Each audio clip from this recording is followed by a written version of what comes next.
Hey, it's Simeon here with you. Welcome back to my YouTube channel. We're at Phenomecon in Vernal, Utah. This is, I think, the second or third Phenomecon.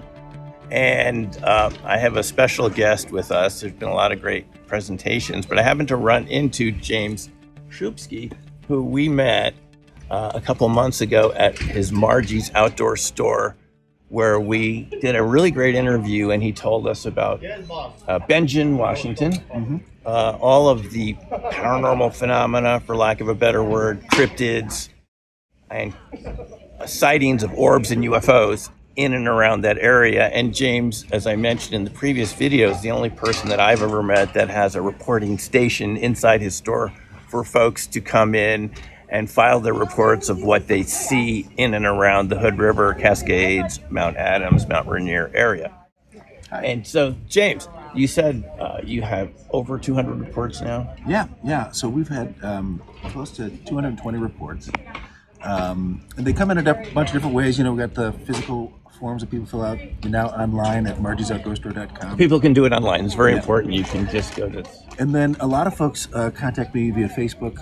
Often we'll get stopped in the street, at the grocery store or the post office, and people will tell me their stories. And so we were talking earlier, there's a really interesting thing that's happening. We are getting tons, and I shouldn't say tons, a lot of the reports seem to be just one-off creatures, one-off cryptids, things that don't seem to have, we don't get a lot of them. Like the ape cat, we've had over 70 reports. Some of these, it's just a single but highly credible report of a really unusual animal or being of some type. So we've had, there are these, the devil dogs, we've had the praying mantis head creature, we've had gremlin-like creatures that are probably 24 inches tall with big ears and gray fur. There's another hairy creature that was 20 foot tall that was reported, and then a frilled snake. And so just this whole menagerie of strange creatures. A lot of times it's just one person filing a report. And so we're trying to make sense of how this is happening and why it's happening. My leading theory is that maybe we're at a crossroads of some type where things are passing through.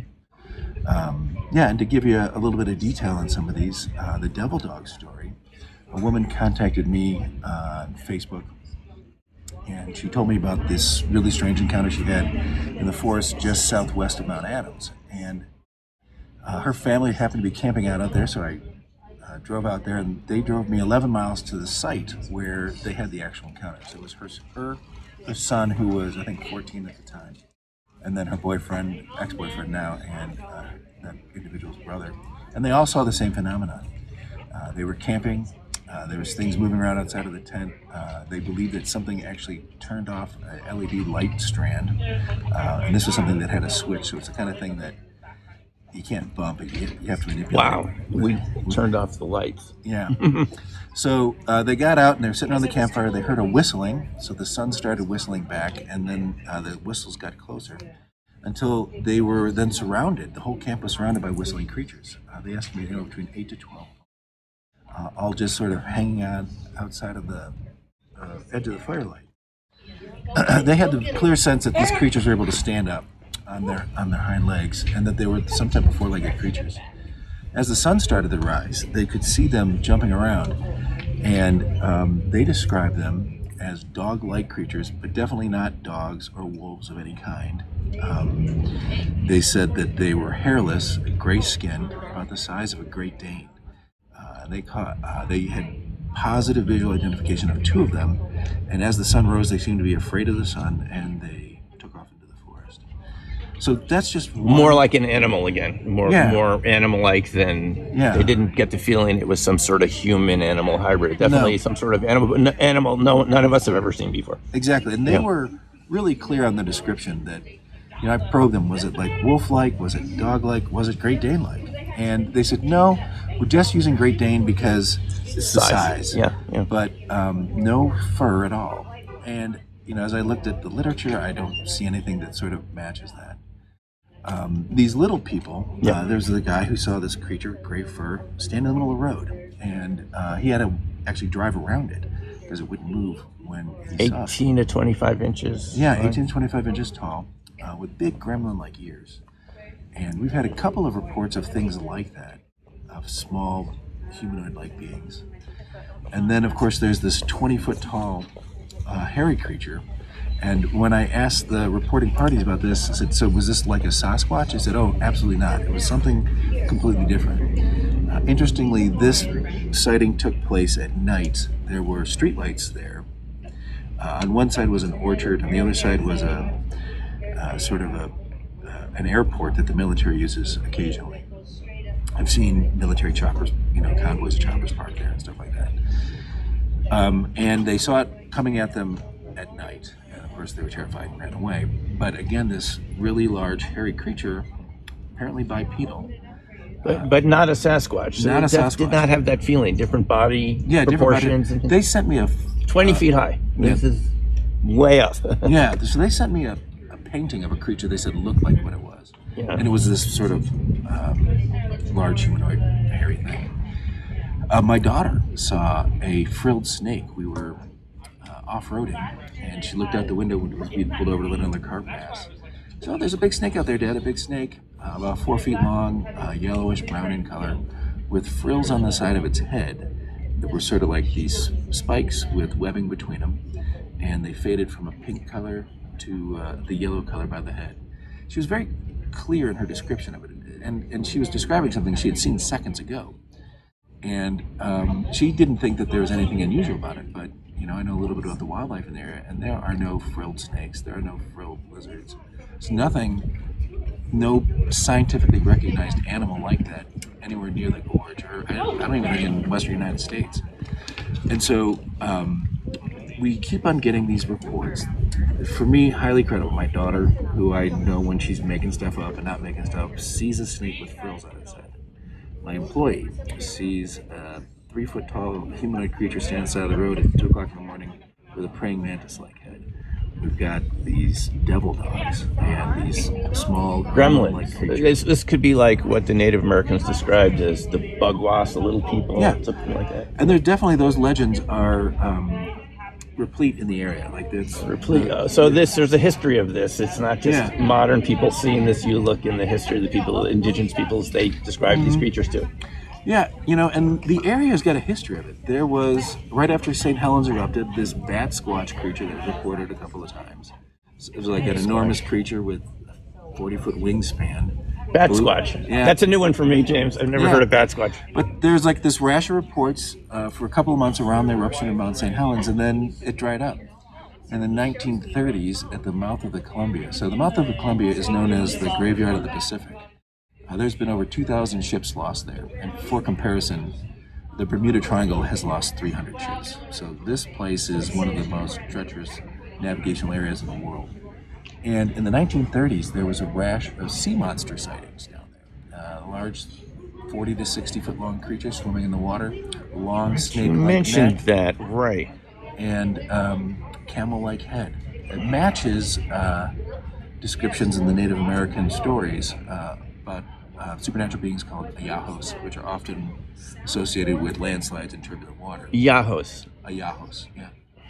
So it's been a really interesting to see these kind of things. Like there's no, like as I try to think about how do I talk about these things, how do I do Well, we were just mentioning this idea that you mentioned to me a couple days ago here at the conference, which is that the Columbia Gorge area has special geography and topology. You're mentioning how it was a rift of lava opened up between what's now Idaho and Washington.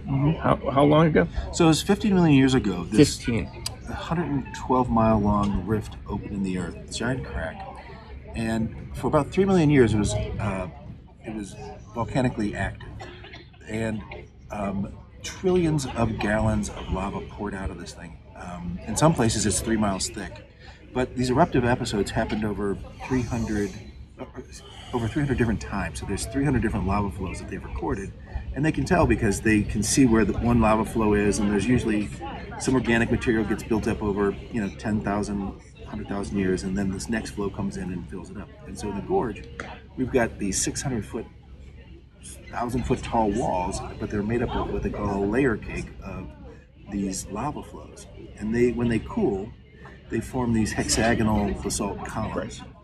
That whole area, the Palouse and that whole area is known for these columns. Yeah. So what's interesting is I was looking at the geology of it, and each time one of those flows comes across, as it cools, all of the magnetically active material in it orients towards the Earth's magnetic North Pole at the time that it's cooling, and that gets locked into the rock in that orientation. Well, some of these are tens of thousands, if not hundreds of thousands of years apart. And the magnetic North Pole has wandered over 700 miles in the last 100 years. So what happens is, as each of these flows come in, as it's cooling, it's a different magnetic orientation. And so every one of those layers has got a jumble, it's got a different locked-in magnetic orientation to it. And then we had those great floods 15,000 years ago, and it stripped it all clear. So all of that is exposed like a live wire.